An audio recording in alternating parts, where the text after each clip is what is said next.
Well, I went to a workshop the Saturday before last, and I went through a series of different workshop teachings for the good of trying to build an excitement and a hunger for people in the church, one, to be hungry to be involved in church, and also to evangelize outside of the church to hopefully draw people to a love for the church.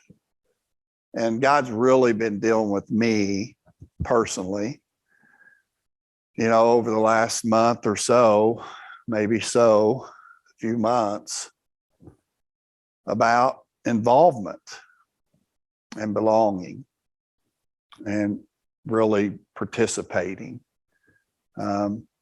with the agenda, the kingdom agenda of the fellowship of the saints, And a man by the name of Brad Depp spoke in one of the workshops, and his message was on setting the captives free. And Brad has ruffled some feathers within the church because he has taken a different approach to helping those that are in addiction, helping those that are that are just poor and impoverished. A lot of things in their life is not just due to generational, it's due to personal bad decisions, bad choices, and a lifestyle of just continual bad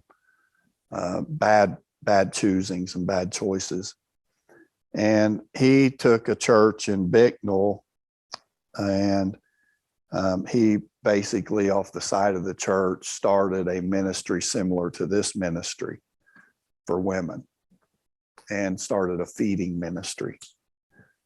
And what he was basically asking and saying to the church is that you need to find your crisis. And I shared just a little bit last week about how we are oftentimes trying to get out of crisis situations.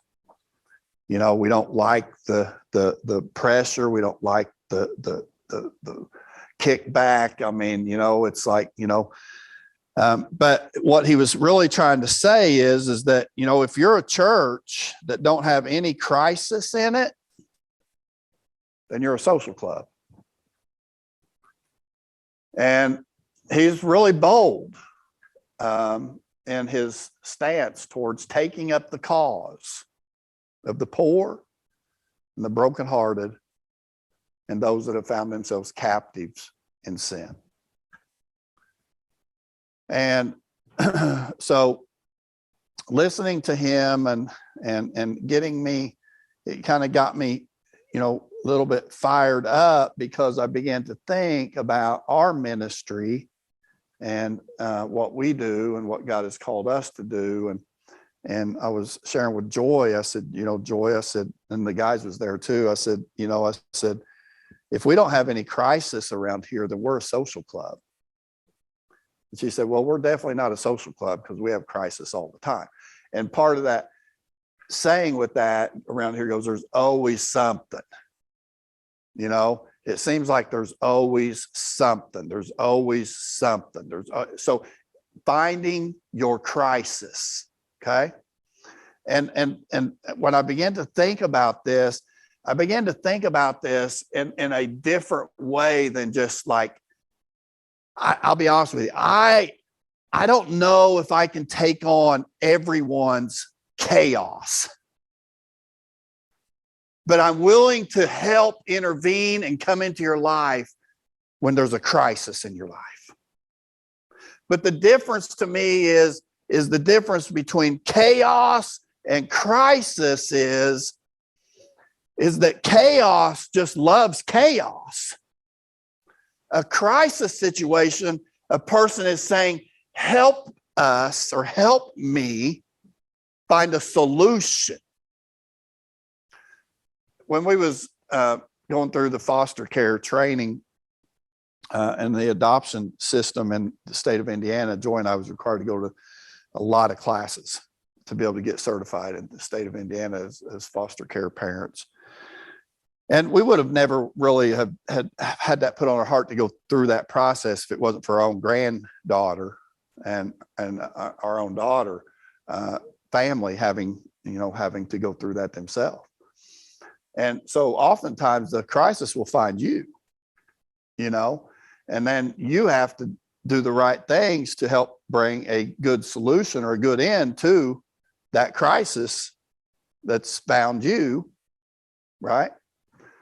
But some of the things that we learned was completely relevant to what we do here.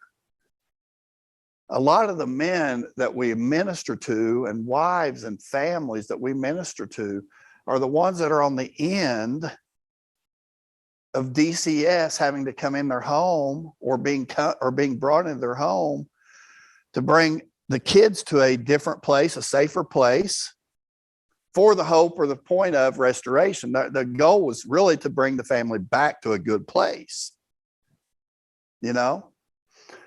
And one of the things that we picked up on, because we could resonate with it because of the experience that we had working with the men that we had, is that they referred to the life before change was coming in, planet chaos.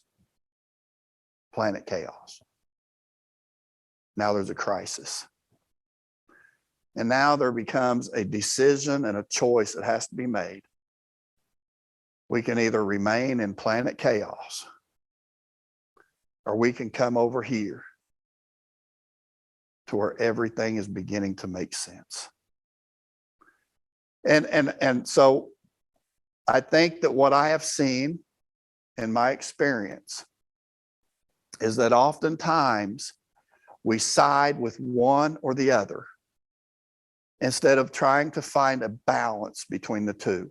For example, this week, I was referred to by a past student, someone that no longer agrees with any of my teaching methods whatsoever, that he came into our life or back into our life to rattle our cage of our casual Christianity. Now that's a first for me, to be deemed a casual Christian. But hey, praise the Lord. Another scenario this week with my wife, just today even, was referenced that others believe that we love you drug addicts more than our own family.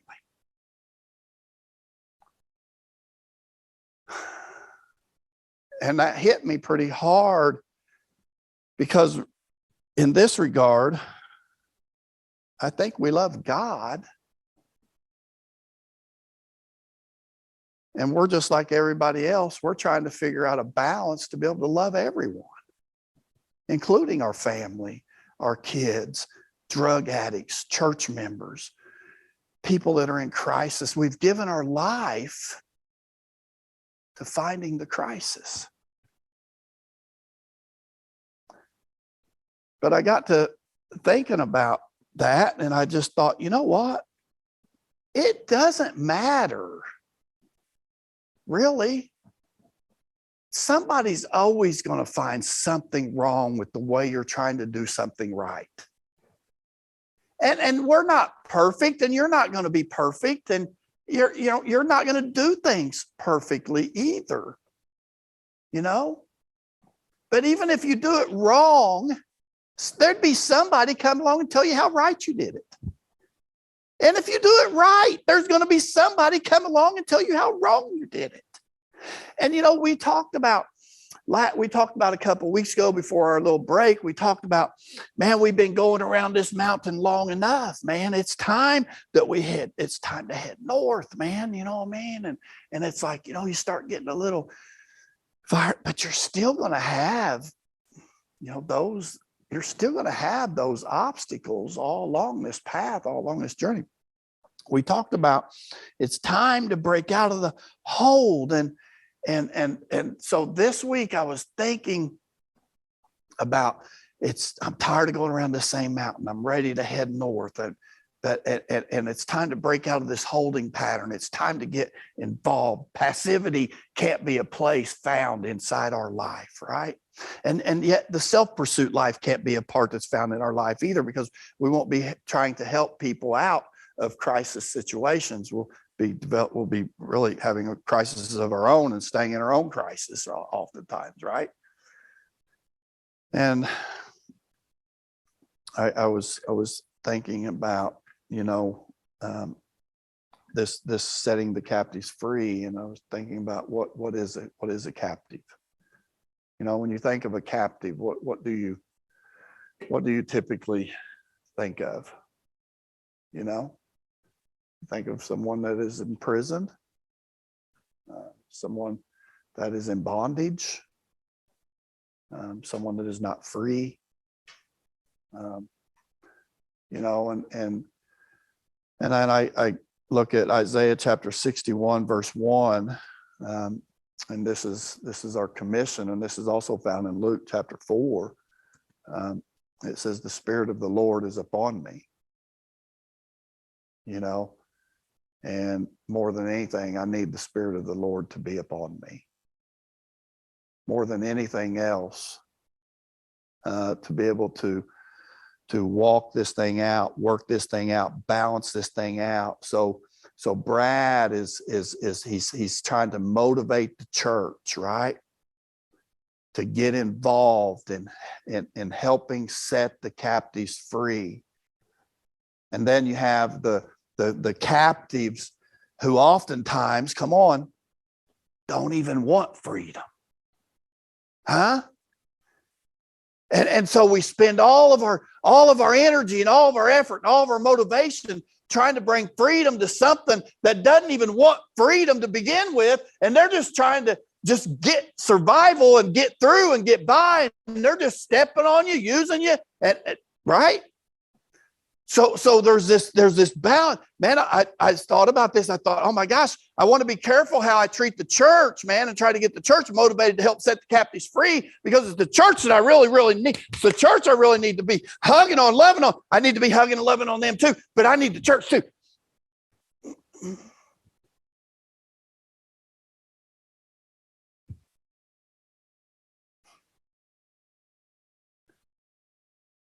I think sometimes we lose focus and lose fact that some of the people in the church have been setting captives free for 20, 30 years of their life. They've been pilgrims. They've been fighting crises for a long time.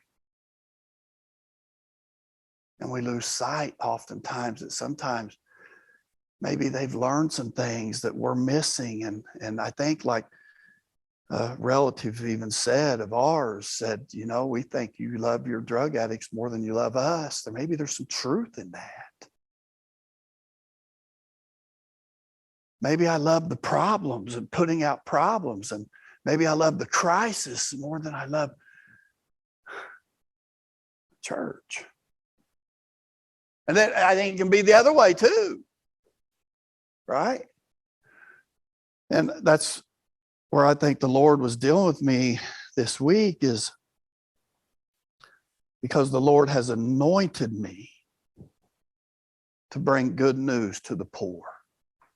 What I have seen in my experience is individualism in this fight. Oftentimes apart from the church. And sometimes because church doesn't want to get involved, it's too dirty. Not gonna let them out of it completely, right? Okay. But what I've seen often is, yeah, we didn't let them smoke here either.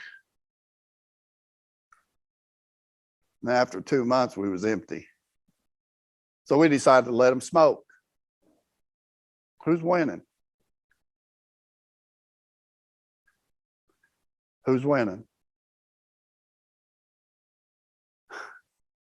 I can't allow the captives to dictate what freedom is. You have to stand on truth. We talked about being moved by our feelings versus being moved by facts.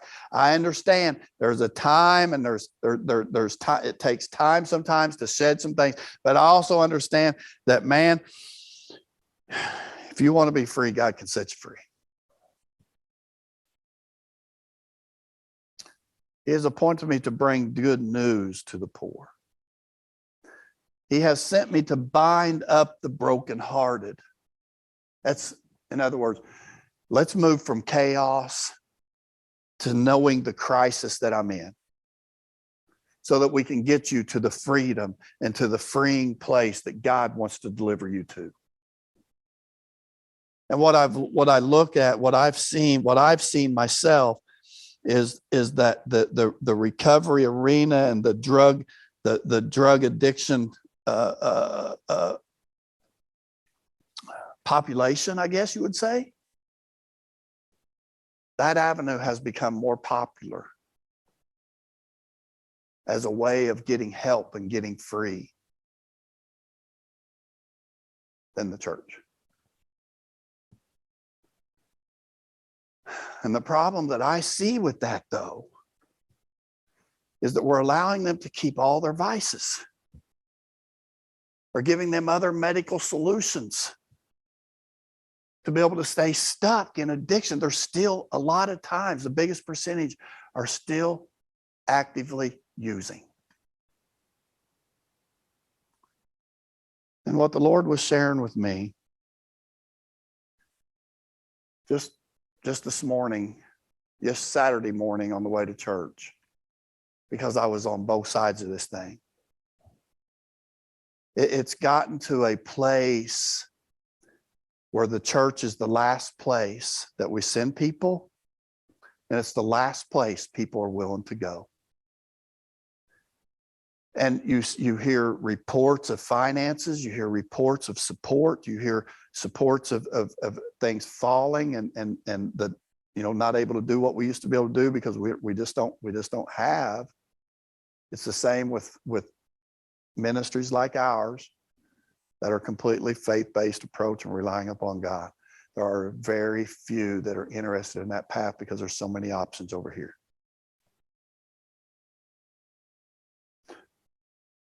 And I was thinking about that, and I was on the way to Saturday morning to listen to Pastor Johnson, and I felt like the Lord said, man, you need to ride out the wave.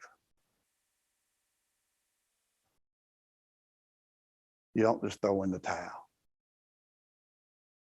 You don't just close the church doors. As easy as sometimes it might seem to be, you don't just give up. When you're offering people what they're eventually going to have anyway, they're not getting complete freedom biblically. And the captives aren't being freed biblically. They're getting sober somewhat. They'll still have to answer to an all-knowing, almighty, loving God. And there's going to have to be doors open, and there's going to have to be places and avenues for them to be able to reach out and be able to go into. And this is what the Lord said. He said, you need to just ride this wave out, because there is a wave of freedom coming. And if you look into Scripture, you will see this have happened in Israel's life. Over it, they got away from God, and then they needed him, and then he was there. They got away from God, and they needed him, and then he was there. They got away from God. Oh my gosh, it can't get any worse than it's ever. My gosh, this is the worst I've ever seen it. There's going to come a day, there's going to come a time when they're going to need God.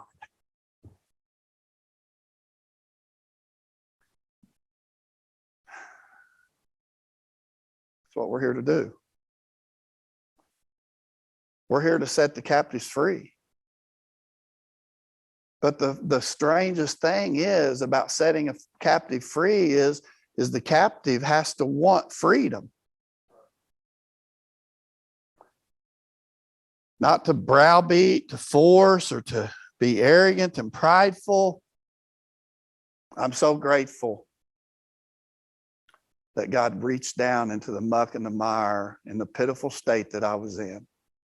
I was sharing this with the guys. There was a place and a time in my life where there was nothing, that I thought there was nothing good in me at all.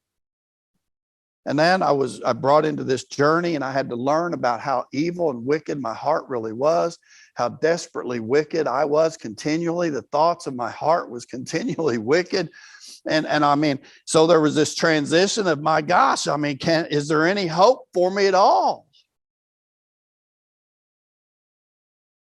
Oh, good God, if it wasn't for prevenient grace of God. The grace of God that was leading me all along to his saving grace is the same prevenient grace that he is using and applying to the men that come here and choose not for his saving grace. For the men that go to rehab to just get off of meth or to get off of heroin, it's God's prevenient grace. There's something still good working in all mankind out there, whether you understand it or whether you're not. It's not all evil and it's not all wicked, because God's still on the scene and God's still alive, and his goodness is still there, at least a little, for them to be able to see and to receive what they know that they really need because of the grace of, it's the grace of God. And it's the love of God. And there's got to be a remnant reserved. And I don't think that we have to think that we're all that. I don't think that we have to think that we're better than everybody else. I don't think that we have to have a high mind or a high view of ourselves to be able to say that I'm going to put myself in this place of being a remnant. I'm going to put myself in this place of being rare, being a stranger, being an alien in this journey, because I know that there's going to come a day when there's going to be captives that are going to want to see the freedom that they can have through our Lord Jesus Christ. And that's what we have to hold on to. You know, we have to hold on to that God is still God. God is still on the throne. You know, I've said this and over the last couple of months. I mean, what is the enemy's goal? To wear us out. His goal is to wear us out. What's the point? What good is it? You know, there's more options to develop your own relationship, so to speak, or your own journey, okay, of religion today than there's ever been. But there's going to come a time when you've done all the rehabs you can do, you've done all the psychology you can do, you've done all the Googling you can do, and there's still an emptiness in you that can only be filled through Jesus Christ. That's where I believe. That's where I camp. That's where I live my life. I love my family. I love my wife. I love my children. I love the ones that God puts in our life to be able to speak into. But I also have to be stubborn enough in a hopefully a right kind of way that I still believe that Jesus is the way, the truth, and the life. And if there's any place where God, I think, would allow us to have some stubbornness, it would be when we stand for him. It's not in me. Can't be in you. It's got to be found in him. So I think that the crisis as a church that we're seeing happen is that we're oftentimes catering to the chaos. I'm not saying you don't help people. I'm not saying you don't feed people. I'm working with a church right now to try and develop a food pantry to be able to feed families. But my initial thought going into this is that I've did this before. I've been a part of other churches that do this. And I've seen other organizations do this as well. And we've been attached to a very successful one as well for 12 years. And if there isn't a plan of helping the captives who are impoverished and poor get to a place of understanding that God can provide plenty, whether it's through education, whether it's through getting them to church and them receiving Christ and getting saved themselves and letting God do the work, right? I think you have to be able to enter into their physical needs to be able to help minister to their spiritual needs. I do. But I think there has to somewhat be some kind of a plan alongside, or a goal alongside, or you'll just get the same people coming back every single week, and it'll grow. And it'll grow. And if there's no emphasis ever put upon the saving grace of Jesus Christ and the love of God and how God wants to radically shift and change your heart and your life, we'll just continue to be in survival mode. And we're not necessarily having crisis as much as we're having chaos. And I don't have all the answers. I think that we're in a wave where we're going to see a change. I think we have to. We're going to have to. We're going to have to. The shape that our country's in, the shape that the nation. So, I was looking at this, that, in our culture today, in our church culture and church, I mean, I'm just going to call you the church. You're a member, you're a believer, you're a body of Christ, and your life and the way you choose to do church, you may not think it's affecting or hurting or anybody else, but people watch how you do it. And, I'm not saying we all become traditional or we all become denominational. That's not necessarily what I'm saying. I'm saying that we try to develop a model of leading by example for others, for the whole purpose about, I've heard so many arguments about why a person cannot find a good church. And I've just kind of finally come to the point where, stop looking for a good church, just go find a church. You ain't going to find a good one. It'll never meet all your expectations. It'll never meet all your wants. It'll never meet them all. You'll find something wrong in every single one. Just go find one and serve. Go find one and give to it. You have something that you could offer them. There's something that God has blessed you with so richly, man, that you could pour out into other people. And I'll tell you, this old country song that was sung. I don't know. I never heard this song, but I found it in some research, and it says, "Me and Jesus got our own thing going on." I mean, that just spouts a message as phony as plastic parsley on a seafood platter.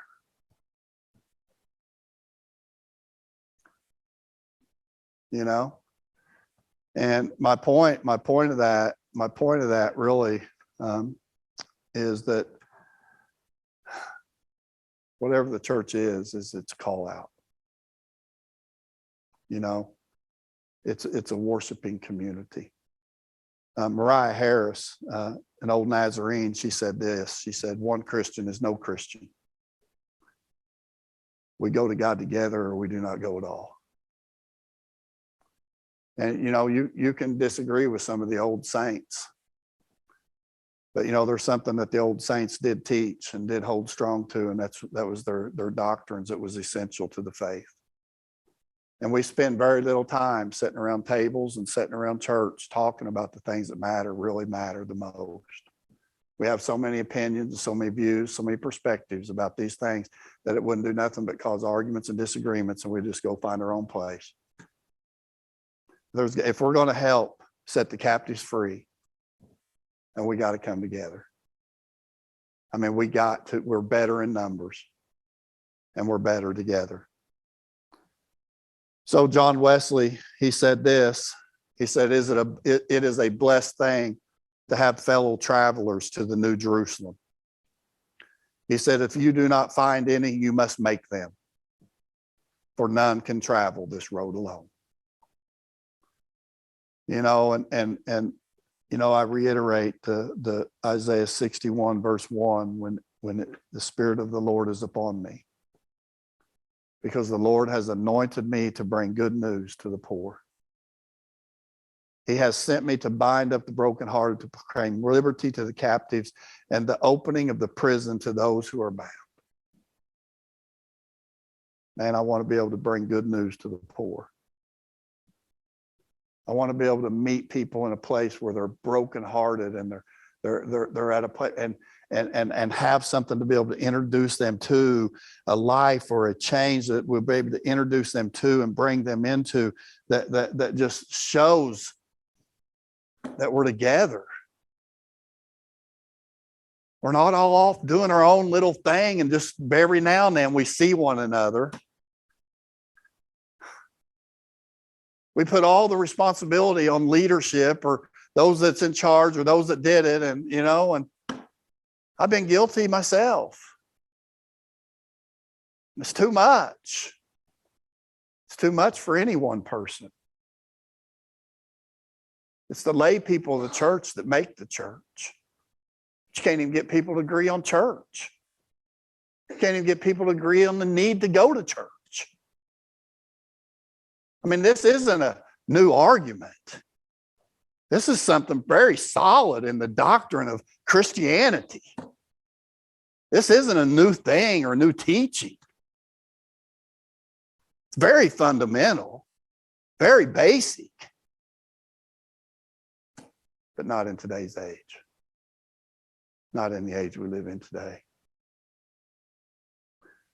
And behind that is a lot of self-life still there, to be honest.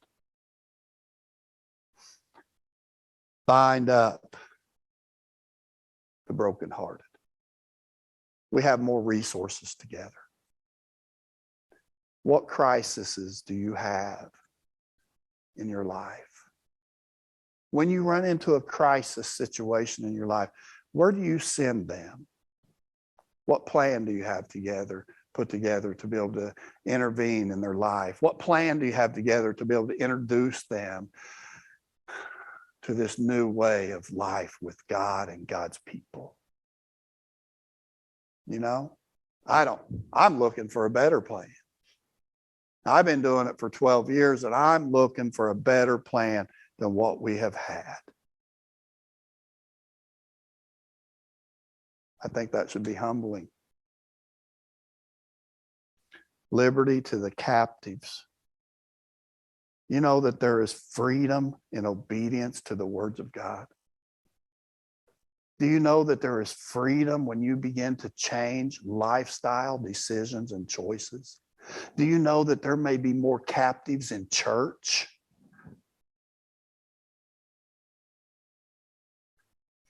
There may be more captives in Christianity.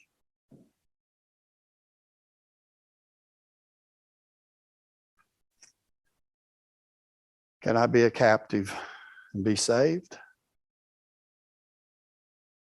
You can have anything you want as a Christian. Opening up the prison doors to those who are bound. I wonder sometimes if we're not bound to our own thinking. Just so stubborn. We can be so stubborn. Probably the first thing that God will deal with and the last thing that'll be to go in all mankind will be our pride. The very first thing that God will begin to address is our pride. And it'll be probably the last thing we'll be getting addressed when it comes time to enter glory. You know, it's a continual daily work, man, right? So Luke 4:18, it's basically a quotation or a quote of Isaiah 61:1, except that it adds this at the end of the verse, and it says to proclaim the year of the Lord's favor. Man, Aren't you tired of seeing people drowning in sin? I can be a solution and a help to God in proclaiming to them the favor of the Lord upon their life. This is going to be the year of the Lord's favor. No, we haven't been favored before. I'm talking about setting captives free. And if you're captive and you're not free, right? That's good news. That's good news. This is going to be the year. Ain't that what everybody's looking for? But this is going to be the year of the Lord's favor.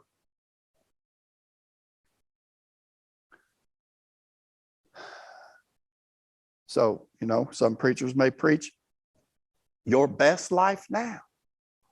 The best you is the new you.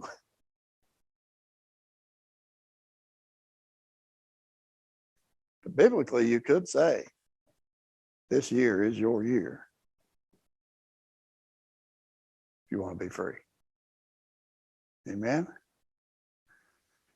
And then Isaiah 49:9 says, saying to the prisoners, come out.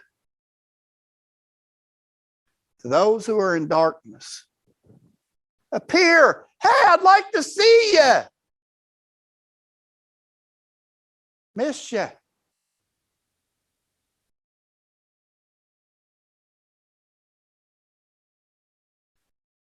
They shall feed along the ways, on all bare heights shall be their pasture.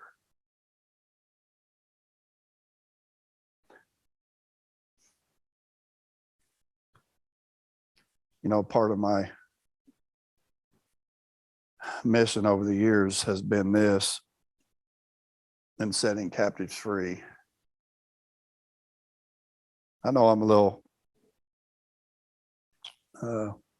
extreme, and I didn't ever think of myself as a casual Christian, but hey, maybe I am, and I've been deceived all along. Maybe I need to ratchet it up a little bit more.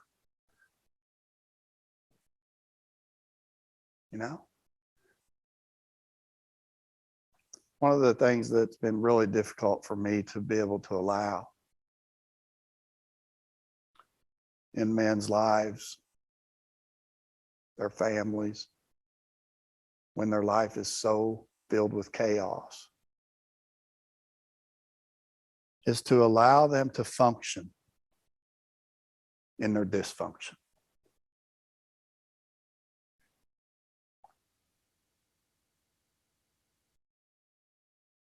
When you know what God's capable of doing for someone,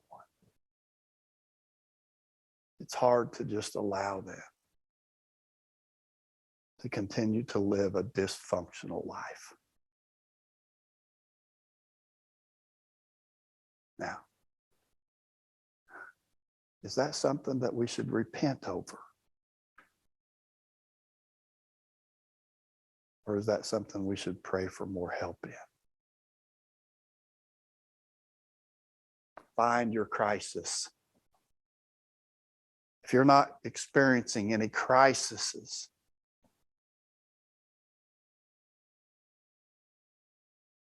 okay, think about that.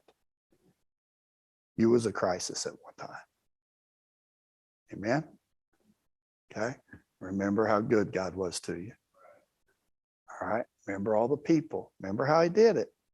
Remember the avenues that he worked through to be able to meet your needs. All right?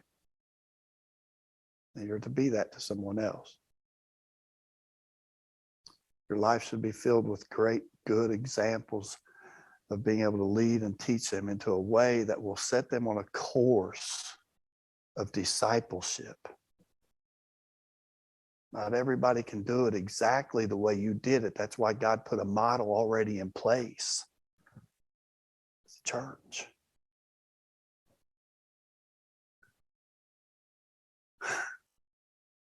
So if I was to take a side, I have to side with the church, because that's biblical. Doesn't mean they're always going to do everything right. Amen. Maybe it was a little heavy. I don't know. I'll let each one answer for their own. I'm thankful that you guys love me enough to put up with me. I mean, so does, yeah, so anyway, thank you for coming tonight. Thank you for tuning in, for you that guys that turned in, for you men that have been through this ministry and your families, man. Joy and I loves you. We really don't regret, our approach with you. Our hope is that all things work out together for the good, and that God gets all the glory. Amen.